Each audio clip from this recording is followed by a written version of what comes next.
xam nga buñu défé ñom sen PV ba paré ana renseigne plainte de Adji Sarr contre Sonko pour viol et menace de mort fait prévu et réprimé par les articles 292 et code pénal. Gis nga boo xoolee plainte bi nga xam ne moom la Adji Sarr bind dafa leer da ngay xam ne ku xam droit dëgg moo ko bindal plainte bi ku ko avocat la way yu bees bi ngeen xam ne moom lañ war a génne aji foo nekk la aji foo nekk rab bi loolu la aji foo nekk génnal ñu gis la parce que dañ la violé mooy dañ laa tooñ génnal ñu gis la parce que ki nga wax ne moo la violé mi ngi fii toog yuy waajal la génnal ñu gis la ñu la problème dañ la violé am nga ay preuve ne dañ la violé porté nga plainte entendre nañ la kay génnal ñu gis la ku la làq ak lu tax mu làq la ak lu ci jublu kon ginnaaw ba gendarmerie dégloo ba pare def synthèse audition yi ci enquête bi dañoo def benn poñ bu am solo réflexion sur les faits ñu bind na des constatations et auditions il apparaît un certain nombre de contradictions qu'il convient de relever maanaam ba ñu defee ñoom seen enquête ba déglu li nga xam ne moo jëm lépp ci audition yi seetlu nañ ne am na ay contradiction yu leerul ndaxte plaignante bi la plaignante Adji Sarr évoque dans sa plainte un message écrit par le mis en cause lui disant maanaam Adji Sonko da ko yónnee message na ko mi ngi ñëw ci salon de beauté. À la question de savoir s'il avait toujours le message, elle déclare l'avoir supprimé. Ñu ne ko waaw ana message boobule mu ne dama ko supprimer.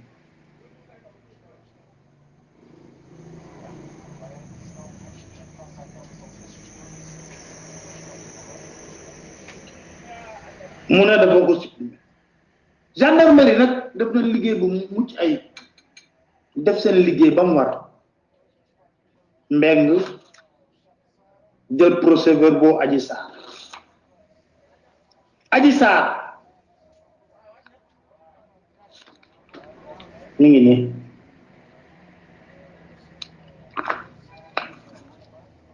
day tënk rek duñ dugg ci yenn détails yi ñëw nañ ñu ne koy est-ce que yow yaa bind plainte bii won ko plainte mu ne waaw moom Adji Sarr juddu 3/3/2000 il du Saloum Fatick wax ay mbokkam ne célibataire sans enfant moom moo bind plainte bi 11h44 ñu ne ko est-ce que yaa bind plainte bi mu ne waaw moo bind plainte bi ñu ne ko léegi expliquer ñu lu xew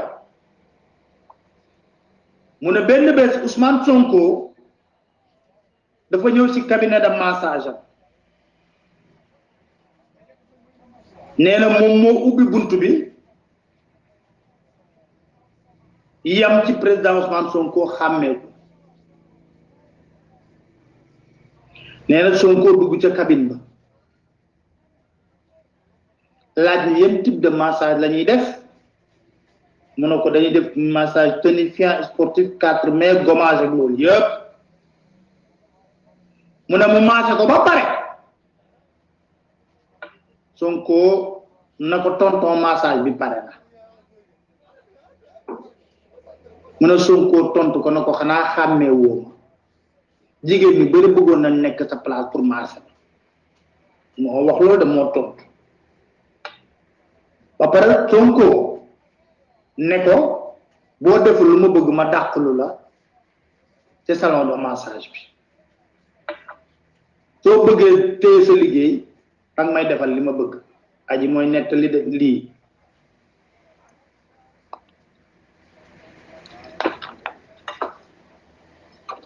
mu ne ci loolu nee na amul choix mu summeeku tëdd ci kaw taabal ba séq ak Ousmane Sonko ñu ne ko loolu kañ la woon gendarme yi de mu ne fàtte na ko ñu ne ko est-ce que loolu ba mu amee wax nga ko kenn mu ne déedéet wax ñu ko kenn xale bu jigéen bu ñu violé ci massage boo xam ne mi ngi ci yom ci biir kër xanaa di nga yuuxu bu nekkee dina la violé wala nga génn wax ko sa patron mu ne waxu ko kenn ñu ne ko est-ce que bés boobu rek la Ousmane Sonko ñëw foofu mu ne déedéet ñëw na ko ñëwati ko ñu ne ko est-ce que saa bu ñëwee dana la forcer pour séq ak yow mu ne waaw lim ay bésam 21 janvier 31 décembre 11 janvier ak timit le 2 février parce que mbir yi xam nga mi ngi am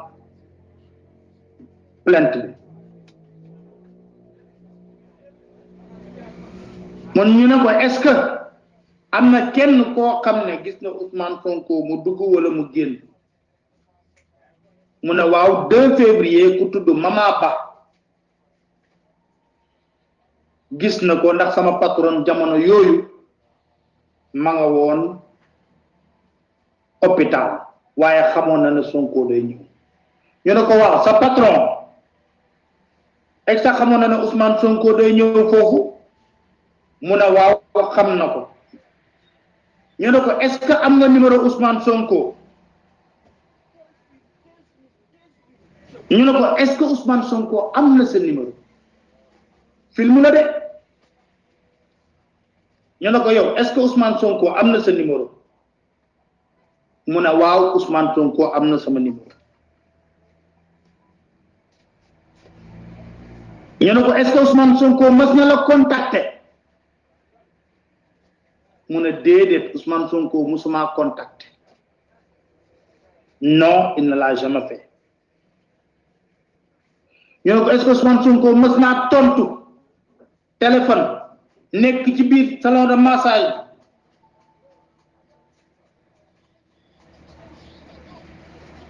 wala mu woote ji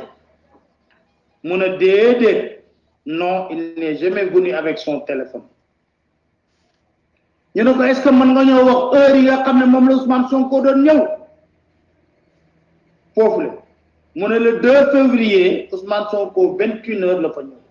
31 décembre Ousmane Sonko 19h la fa ñëw 21 décembre Ousmane Sonko diggante 14h ak 15h la fa ñëw ñu ne ko est-ce que am nga lenn looy yokk ci li nga wax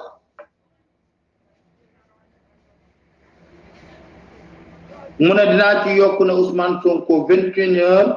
la ñëw ne am na laissez-passer couvre-feu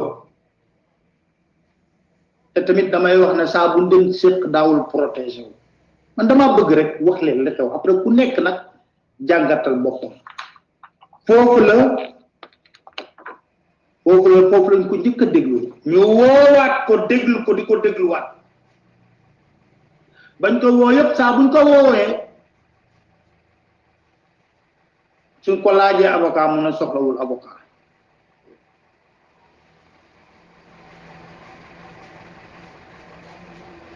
ñu ne ko yow sa plainte da ngaa bind ne te moom yi fàttaliku leen nee na Ousmane Sonko musu ko woo téléphone musu wax loolu tax mu ne gendarme yi dañoo aay gendarme ko ne ko yow sa plainte bi da ngaa bind ne Ousmane Sonko daf la envoyé un message hier seulement il a envoyé un message écrit disant qu'il allait venir de l'attendre est-ce que mën nga ñoo wan message bi mu ne déedéet message bi du man la ko yónnee mais sama patron la ko yónnee sama patron transfert ma message bi moo ne patron am la ko yónnee transfert mu transfert ñu ne ko waaw ana message boobu mu ne dama supprimer message bi parce que sama mémoire téléphone dafa gaaw a fees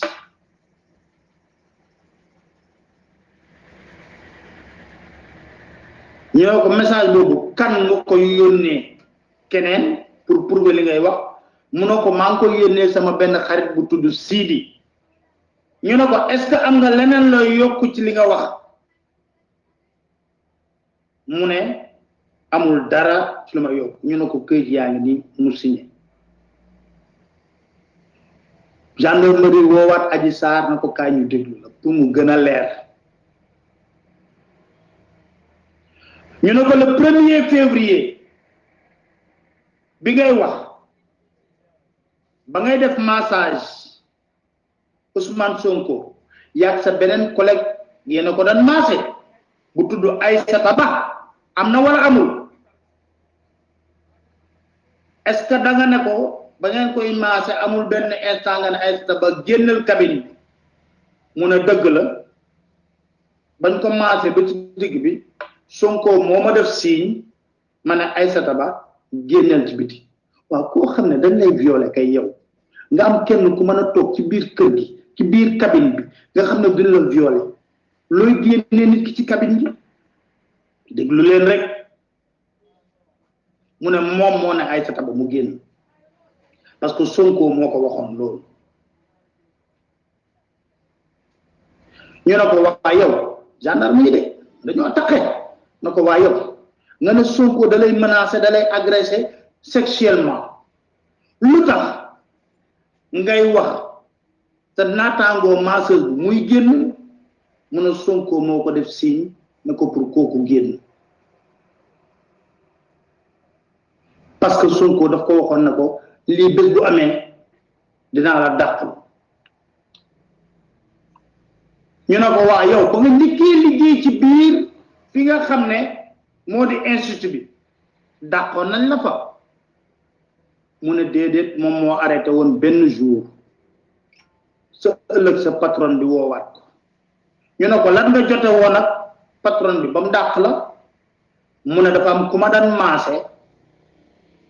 ba ma koy maase bis bi ma arrêté kooku mer boole ma ak patron bi ñu ne ko est ce que sa patron xamoon na ne 2 février bi ngay wax ne dañ la violé ba nga porté ci plainte ne Ousmane Sonko day ñëw foofu mu ne waaw moom mooy wax de parce que après dama bëgg comme film la ngeen xol timit top day am benen épisode mu ne patron bi nako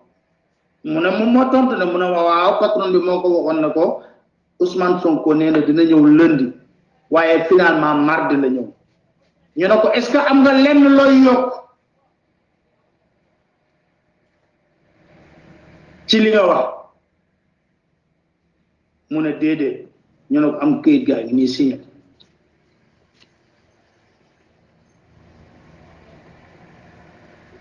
ñu woo